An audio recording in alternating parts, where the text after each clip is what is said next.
Jack yung pusa. Naghahanap yata siya ng makakain.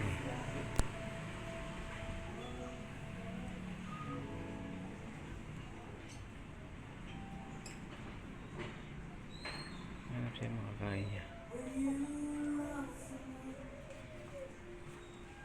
Patong sa doon sa sidecar.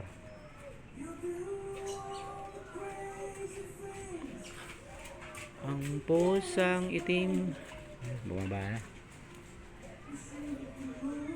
na. Ando na.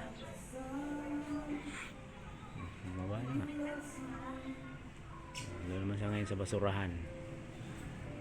Hanap yan siya tayo makakain niya eh.